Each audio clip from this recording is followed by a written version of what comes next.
Sud Radio, la vie en mieux, Catherine Bully. Et bonjour à tous, merci d'être avec nous sur Sud Radio dans La vie en mieux. Et aujourd'hui, au sommaire, nous allons essayer de vous faire gagner un petit peu d'argent.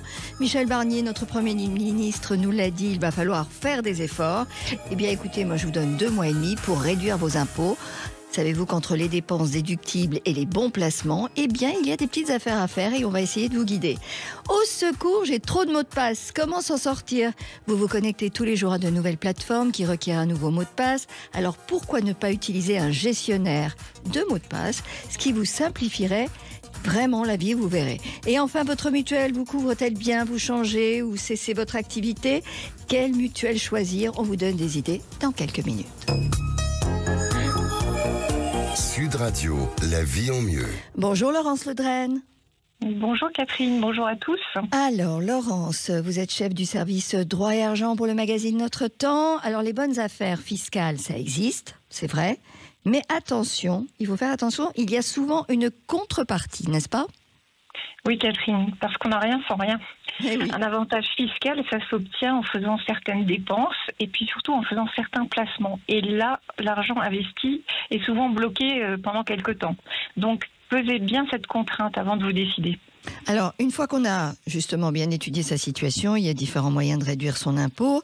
Alors, on va commencer par les personnes qui sont encore dans l'entreprise et qui ont une épargne salariale. Alors, qu'est-ce qu'il faut savoir au sujet de l'épargne salariale, justement ? Comment on peut gagner de l'argent ? Alors, ce qu'il faut savoir, c'est que l'argent placé sur un plan d'épargne entreprise, ça s'appelle un PE, est exonéré d'impôt au bout de 5 ans. D'accord. Donc, l'astuce, s'il y a un PE dans votre entreprise, c'est de placer directement certaines primes sur ce plan. Par exemple, si vous recevez de la participation au bénéfice, de l'intéressement, vous placez directement, par exemple, 1 000 € de primes, je le place sur mon plan d'épargne entreprise, au bout de 5 ans, je le récupère, 0 impôt. Alors que si je récupère directement cette prime sur mon compte en banque, donc certes je l'ai tout de suite, mais je passe par la case impôt sur le revenu. Et par exemple, imaginons que je sois taxée à la tranche de 30%, Ouais. je perds 300 €, c'est vraiment dommage. Ah mais effectivement, dites donc. Alors, autre façon de gagner de l'argent, si vous faites appel à des services à la personne qui donnent droit à un crédit d'impôt, alors comment ça se met en place ? Comment on peut l'utiliser, ça ? Alors là, ce qu'il faut savoir, c'est que quand vous payez un service à domicile, vous obtenez un crédit d'impôt. J'insiste bien sur le mot crédit d'impôt, on va voir pourquoi, de 50%. D'accord. Donc, besoin d'aide pour des travaux dans le jardin, pour faire un grand nettoyage dans la maison, vous faites appel à une entreprise habilitée ou vous faites appel à une personne que vous payez en chèque emploi-service. D'accord. Et là, je reprends mon exemple avec un chiffre rond, toujours 1 000 €. Je dépense 1 000 €, charges comprises, mais en fait, ça ne va me coûter que 500 € parce que la moitié, 50%, 500 € vont être déduits de mes impôts. Et ce qui est bien avec le crédit d'impôt, c'est que si je ne suis pas imposable, le fisc me rembourse carrément 500 €. D'accord. Il vous rembourse 500 €. Oui, il me fait un virement. D'accord. Bon. Le PER peut nous aider aussi à récupérer un peu d'argent. Comment ? Alors, tout à fait. Là, le principe est un petit peu différent. Je commence par préciser que le PER, c'est le plan d'épargne retraite. C'est un placement qui est bloqué, on le disait tout à l'heure, c'est bloqué jusqu'à la retraite. Oui. Ce que vous versez sur votre PER pendant l'année vous permet une déduction fiscale. Alors, Toujours donnez mon un exemple. Donnez un exemple Voilà. pour qu'on comprenne bien. Je repars avec mes 1 000 €, Oui. je place 1 000 € sur mon PER en 2024. Si je suis taxée à la tranche des 30%, à l'impôt sur le revenu, je vais économiser de l'impôt. Ça va être 1 000 € multiplié par 30%. Donc, j'économise 300 € d'impôt. D'accord. Mais là, Mais- quand vous dites cela, parce qu'on peut avoir par exemple 20 000 € sur un PER, Oui. là, on parle de l'argent que vous mettez chaque année. l'année. En plus, on est Dans- d'accord, hein ? Voilà, je parle du versement annuel. Voilà. Donc, si je fais faire ce versement-là au mois de novembre ou au mois d'octobre ou au mois de décembre, je vais avoir cette réduction d'impôt sur l'année 2024, l'impôt qui concerne vraiment l'année en cours. Alors attention quand même, parce que tout à l'heure, j'ai dit que si on n'est pas imposable quand il s'agit d'un crédit d'impôt, l'État vous rembourse. Ouais. Pour le PER, ce n'est pas le cas. Et donc, si on est peu imposé ou si on n'est pas imposable, là, on n'a aucun avantage fiscal. Donc, c'est important de le savoir. D'accord. Le PER, plus je paye d'impôts, plus l'avantage est intéressant. À savoir aussi, l'argent que je retire lorsque je serai à la retraite, eh bien, il sera taxé. D'accord, donc le PER, c'est plutôt pour des gens qui ont une certaine aisance financière. Exactement. D'accord. Exactement. Alors ensuite, il y a le dispositif Pinel, alors qui lui donne droit à une défiscalisation. Le dispositif Pinel, ça correspond à l'achat d'un certain type de logement. Ce sont des logements neufs et il faut s'engager à louer l'appartement que vous achetez à un prix modéré. Il faut vous engager pendant 6 ans, 9 ans, voire 12 ans. Et à la clé, vous avez une réduction qui certes est importante, hein, c'est 9%, 12% et même 14%. Plus vous le louez pendant longtemps, plus l'avantage est intéressant. Et ce pourcentage, cette réduction d'impôt, elle s'applique sur l'achat de l'appartement. Je prends un exemple toujours avec un montant rond. Si j'achète un appartement, 300 000 €, Oui. je le loue, mettons, 600 € par mois pendant 6 ans, eh ben, je vais pouvoir réduire mon impôt. Je vais prendre les 300 000 €, le prix de mon appartement multiplié par 9% et je vais économiser 27 000 € d'impôt répartis sur 6 ans. Donc c'est quand même une belle somme, mais il y a pas mal de contraintes. C'est un appartement, donc il va falloir que je l'entretienne et surtout il va falloir que je trouve cet appartement agréé Pinel. Et là, il est important de savoir qu'on arrive à la fin de ce dispositif, la fin de la possibilité d'acheter un bien en Pinel, c'est au mois de décembre de cette année. Donc, il reste quelques biens, Vraiment 2 mois et demi. mais il faut bien les chercher. Ouais. D'accord. Alors, autre possibilité, c'est l'assurance vie, où là, on peut aussi dire un mot. En fonction de l'ancienneté, ça va être différent si l'assurance vie a été contractée il y a plus ou moins longtemps. Oui, je vois que vous connaissez le sujet, Catherine. Alors, 0 impôt. Si le contrat est ouvert avant 1991, c'est carrément 0 impôt. Donc, retenez la date ouvert avant 91 et les sommes placées avant 98. Donc, ce sont des vieux contrats. Les autres contrats, retenez bien que ce sont les gains qui sont taxés, pas le capital. Les gains, ce sont les intérêts, les plus-values. Il y a quand même un avantage, et c'est là qu'est l'astuce, c'est qu'au bout de 8 ans, vous bénéficiez d'un abattement de 4 600 €. Bref, ça vous permet de retirer une certaine somme sur une année sans impôt. Alors là, j'ai un exemple, écoutez bien parce que j'ai un peu plus de chiffres. Oui. Imaginons que sur mon contrat, j'ai 40 000 €, dont 10 000 € de gains.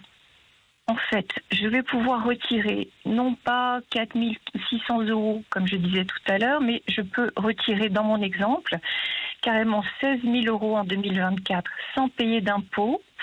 Pourquoi ? Parce que dans ce que je retire, les 16 000 €, il y a une partie de capital et une partie de gain. Ça, c'est le banquier qui le calcule. Oui. Et dans mon exemple, il y a 4 000 € de gains. Donc, c'est moins que l'abattement dont j'ai parlé tout à l'heure. Et je ne paye pas d'impôt. Je peux refaire la même chose l'année prochaine.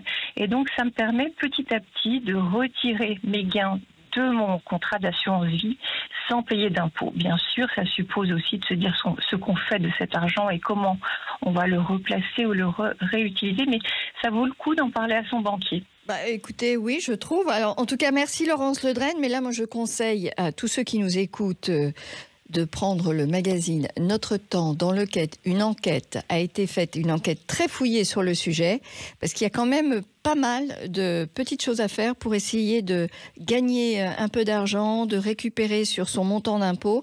Donc, le Notre Temps du mois de novembre, c'est ça ? Exactement. Okay. Et en plus, c'est notre nouvelle formule. Bon, ben alors écoutez, comme ça, on va pouvoir la découvrir. Merci Laurence Ledrenne pour toutes ces informations.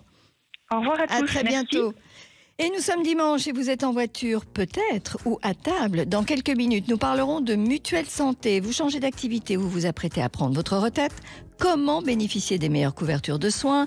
Restez avec nous pour le savoir. Mais auparavant, j'ai une petite question. Savez-vous combien de comptes ou d'espaces personnels chaque individu crée en moyenne, en ligne ou sur les applis ? Vous allez voir, c'est énorme. À tout de suite sur Sud Radio dans La Vie en Mieux.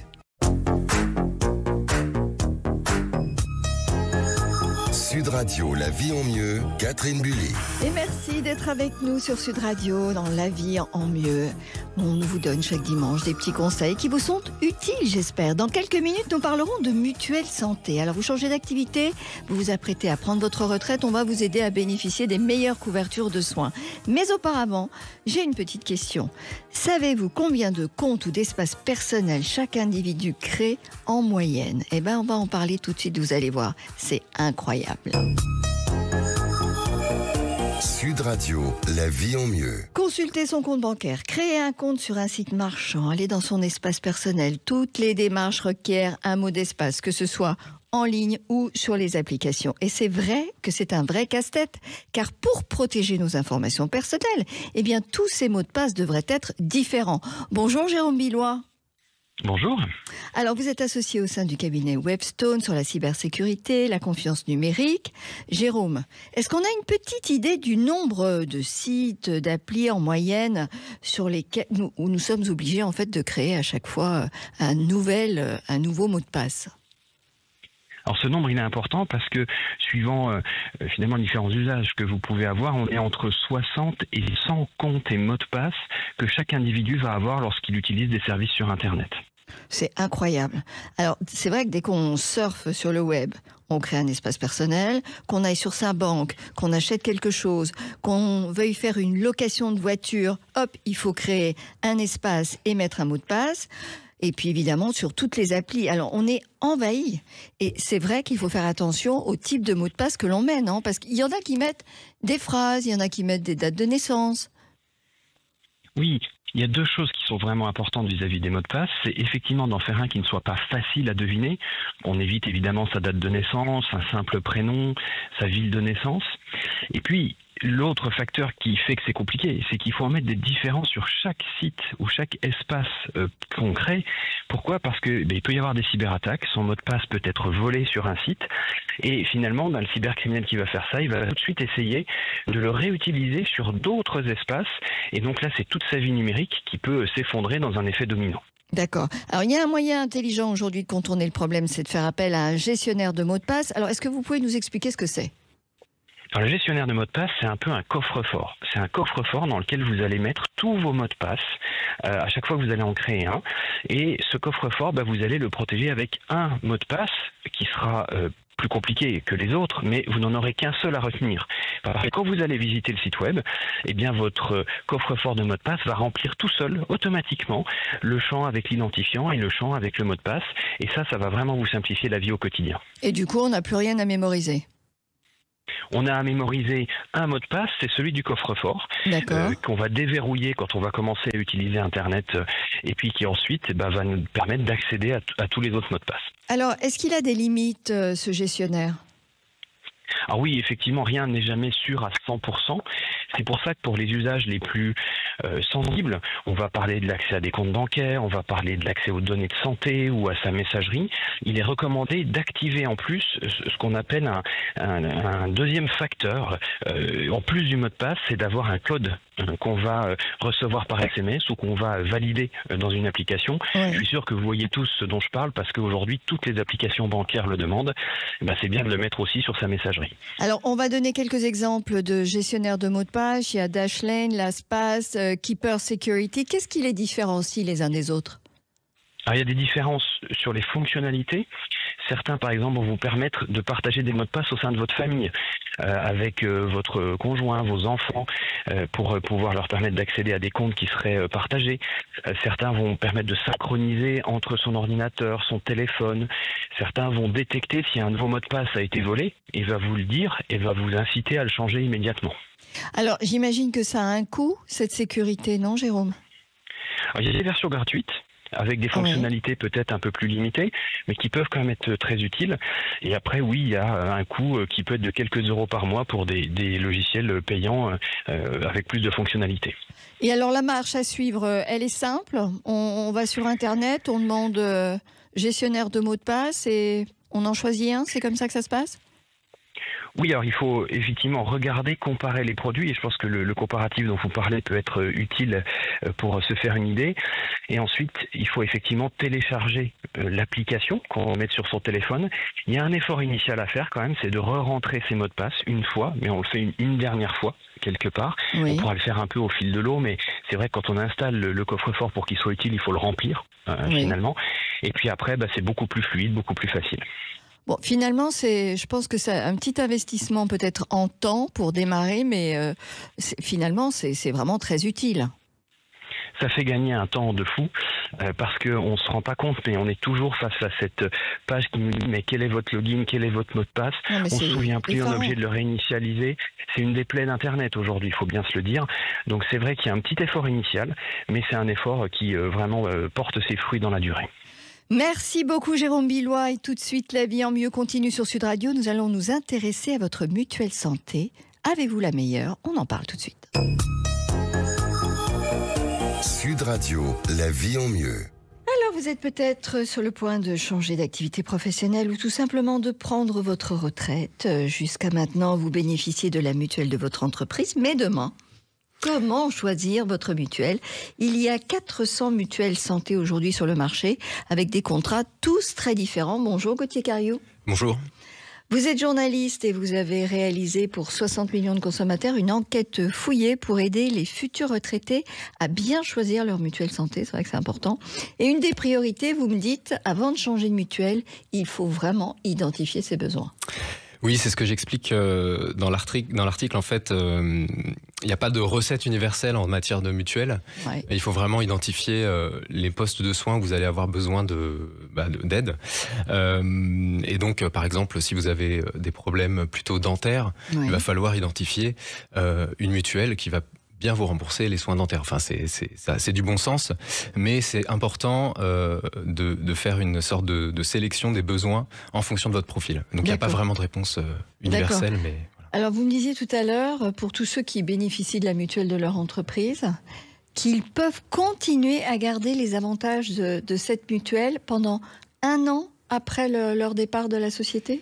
Oui, exactement. Alors en fait, c'est la loi E20 qui encadre ça. Oui. Ça, je ne savais pas, je l'ai découvert avec vous. Exactement, ouais. Donc la loi E20 prévoit en fait, encadre la portabilité, et elle prévoit qu'en fait, vous puissiez bénéficier des mêmes garanties pendant 1 an. Donc c'est un nouveau contrat, mais ça ne dure qu'1 an. C'est-à-dire qu'au bout de 2 ans, ça reste encadré, mais ça ne peut pas augmenter de plus de 20%, et la 3e année, ça ne peut pas augmenter de plus de 50%. Mais au-delà de 3 ans, voilà, les tarifs deviennent libres et ça peut être un petit peu compliqué. Donc, ce qu'on conseille dans l'article, c'est de bénéficier, de profiter de cette portabilité, au moins pour réfléchir et trouver le temps de... Ça donne 1 an quand même, pour savoir comment s'orienter. Alors... Mais il faut faire attention à 3 points quand même. Ouais. En fait, cette portabilité ne concerne pas les conjoints. C'est-à-dire si votre conjoint avait profité de votre mutuelle, cette fois-ci, en fait, il ne pourra pas bénéficier de la portabilité.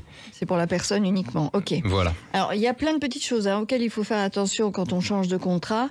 Vous me parliez de l'âge qui parfois peut être plafonné, et en fait, c'est marqué dans les toutes petites phrases en bas et on ne le voit pas. Oui, exactement. Il y a des clauses, en fait, qu'il faut regarder. L'âge est un vrai point de vigilance. C'est-à-dire que quand vous souscrivez, il faut regarder s'il n'y a pas une clause d'exclusion.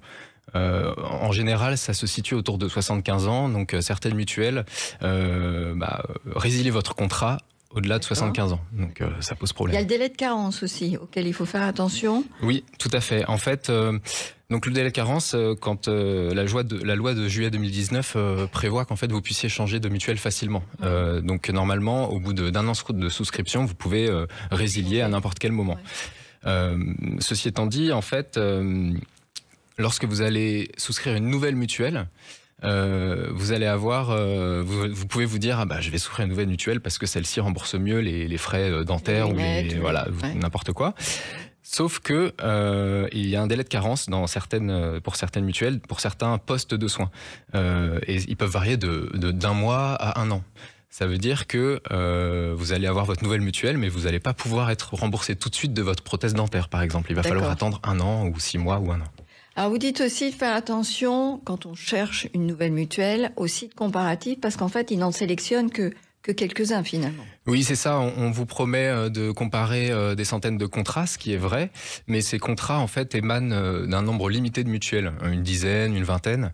Alors comme je vous le disais en introduction, il y en a 400 environ. Donc finalement, on consulte jamais. Exactement. Alors on peut se dire que ça peut être représentatif, mais disons que ça vaut le coup d'aller voir ailleurs. Et vous êtes favorable aux mutuelles régionales ou même des mutuelles de ville parfois? Alors en fait, disons qu'il faut regarder, ça peut être intéressant en fait. C'est-à-dire que si vous avez des communes, en fait, je crois qu'il y en a à peu près 3000 en France, des communes qui vous proposent des mutuelles communales. Et en fonction de la commune où vous vous trouvez, ça peut être plus ou moins avantageux. Mais alors juste un dernier mot avant, parce que le temps presse. Qu'est-ce qu'on appelle les mutuelles les contrats solidaires en fait? Alors, en fait, quand vous avez peu de moyens, l'État propose des contrats solidaires de santé. Ouais. Et donc, en fonction de vos niveaux de revenus, vous pouvez aller vérifier sur le site du gouvernement et voir si vous êtes éligible ou non à ce contrat solidaire.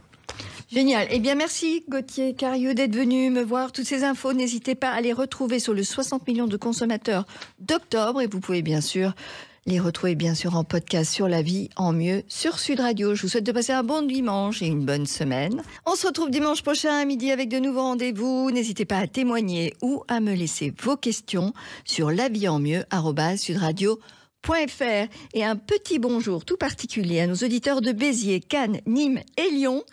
N'hésitez pas à faire un selfie devant les principales émissions de Sud Radio. Vous allez voir, il y a de grandes affiches.